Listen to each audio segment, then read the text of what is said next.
ಹೇ ಸೀತಾರಾಮ್ಗೆ ಸ್ವಾಗತ. ನಾನು ನಿಧಿ ರಾಠೋಡ್. ಇಂದಿನಿಂದ ದೇವಾಲಯಗಳಲ್ಲಿ ವಸ್ತ್ರ ಸಂಹಿತೆ ನೀತಿ ಜಾರಿಯಾಗಲಿದೆ. ಏನಿದು ವಸ್ತ್ರ ಸಂಹಿತೆ ಅಂತ ಅಂದ್ರೆ, ದೇವಸ್ಥಾನಕ್ಕೆ ಹೋಗುವಾಗ ಹರಿದಂತಹ ಜೀನ್ಸ್ ಹಾಕೊಳ್ಳೋದಾಗ್ಲಿ ಅಥವಾ ಸಣ್ಣ ಪುಟ್ಟ ಮೈಕೈ ಕಾಣೋ ತರ ಬಟ್ಟೆಗಳನ್ನ ಧರಿಸೋದಾಗ್ಲಿ, ಇನ್ನು ಹುಡುಗರಲ್ಲಿ ಹೇಳ್ಬೇಕಾದ್ರೆ ಹರಿದಂತಹ ಜೀನ್ಸ್ ಹಾಕೋದು ಅಥವಾ ಬರ್ಮೋಡಾ ಶಾರ್ಟ್ಸ್ ಈ ತರದೆಲ್ಲ ಹಾಕೊಂಡು ಹೋಗೋಂಗಿಲ್ಲ. ಅದೇ ರೀತಿ ಹೆಣ್ಮಕ್ಳಲ್ಲೂ ಕೂಡ ಸ್ಲೀವ್ಲೆಸ್ ಬಟ್ಟೆಗಳು ಜೊತೆಗೆ ಸ್ಕರ್ಟ್ಗಳು, ಮಿಡಿಗಳು, ಶಾರ್ಟ್ಸ್ ಎಲ್ಲ ಹಾಕೊಂಡು ದೇವಸ್ಥಾನದ ಒಳಗಡೆ ಹೋಗೋ ಹಾಗಿಲ್ಲ.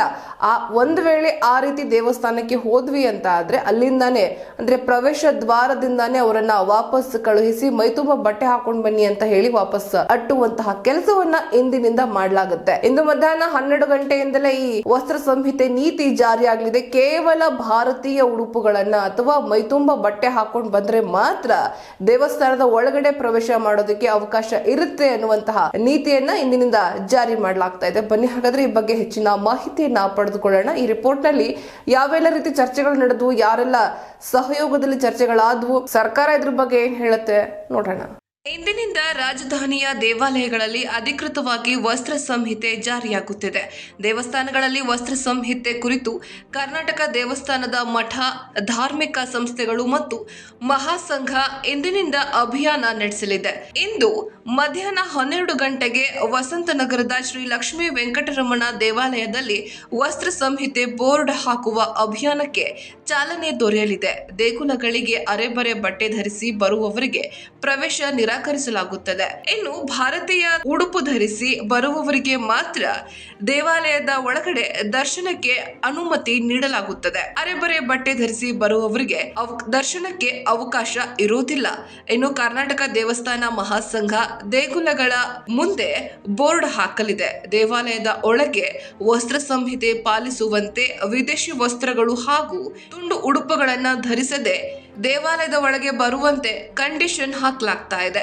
ಇನ್ನು ಕರ್ನಾಟಕ ದೇವಸ್ಥಾನ ಮಠ ಮತ್ತು ಧಾರ್ಮಿಕ ಸಂಸ್ಥೆಗಳ ಮಹಾಸಂಘ ಈ ಹಿಂದೆ ಈ ಬಗ್ಗೆ ಪ್ರಸ್ತಾಪಿಸಿತ್ತು. ಇದಕ್ಕೆ ಹಿಂದೂ ಸಂಘಟನೆಯ ಬೆಂಬಲ ಕೂಡ ವ್ಯಕ್ತಪಡಿಸಿದ್ವು. ದೇವಾಲಯಗಳ ಒಳಗೆ ತುಂಡು ಬಟ್ಟೆಗಳನ್ನ ಧರಿಸಿ ಬರುವ ಯುವಕ ಯುವತಿಯರಿಗೆ ದೇವರ ದರ್ಶನಕ್ಕೆ ಅವಕಾಶ ನೀಡುವಂತಿಲ್ಲ ಎಂದು ಒತ್ತಾಯಿಸಲಾಗಿತ್ತು. ಈ ಸಂಬಂಧ ಕಳೆದ ತಿಂಗಳು ರಾಜ್ಯದ ಎಲ್ಲಾ ದೇವಾಲಯ ಮತ್ತು ಮಠಗಳ ಅರ್ಚಕರು ಮತ್ತು ಆಡಳಿತ ಮಂಡಳಿಯವರನ್ನ, ಟ್ರಸ್ಟಿಗಳನ್ನ ಸೇರಿದಂತಹ ಸಭೆಯನ್ನ ನಡೆಸಲಾಗಿತ್ತು.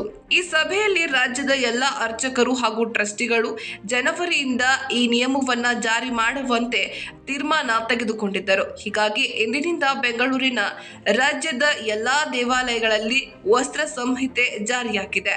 ಈ ವಸ್ತ್ರ ಸಂಹಿತೆ ಪ್ರಕಾರ ಪುರುಷರು ದೇವಾಲಯಕ್ಕೆ ಚಡ್ಡಿ, ಬರ್ಮೋಡಾ, ಹರಿದ ಜೀನ್ಸ್, ಎದೆ ಕಾಣುವಂತಹ ಟಿ ಶರ್ಟ್, ಶರ್ಟ್ಗಳನ್ನ ಧರಿಸಿಕೊಂಡು ಬರುವಂತಿಲ್ಲ. ಅದೇ ರೀತಿ ಮಹಿಳೆಯರು ಸ್ಕರ್ಟ್, ಮಿಡ್ಡಿ, ಹರಿದ ಜೀನ್ಸ್, ಶಾರ್ಟ್ಸ್ ಹಾಕಿಕೊಂಡು ಬರುವಂತಿಲ್ಲ. ಒಂದು ವೇಳೆ ಬಂದರೆ ದೇವಸ್ಥಾನದ ಒಳಗಡೆ ಪ್ರವೇಶ ನಿರ್ಬಂಧಿಸಲಾಗುತ್ತದೆ. ದಕ್ಷಿಣ ಕನ್ನಡ, ಉಡುಪಿಯ ಕೆಲವು ದೇವಾಲಯಗಳಲ್ಲಿ ಪುರುಷರು ಅಂಗಿ ಧರಿಸಿ ದೇವಾಲಯದ ಒಳಗೆ ಹೋಗುವಂತಿಲ್ಲ. ಈ ಬಗ್ಗೆ ಬಿಗಿಯಾದ ವಸ್ತ್ರ ಸಂಹಿತೆ ಜಾರಿಯಾಗಲಿದೆ. ಇದೇ ರೀತಿ ಮತ್ತಷ್ಟು ಅಪ್ಡೇಟ್ಸ್ಗಾಗಿ ನೋಡ್ತಾ ಇರಿ ಹೇ ಸೀತಾರಾಮ್. ಇದು ಸತ್ಯದ ಕೈಗನ್ನಡಿ.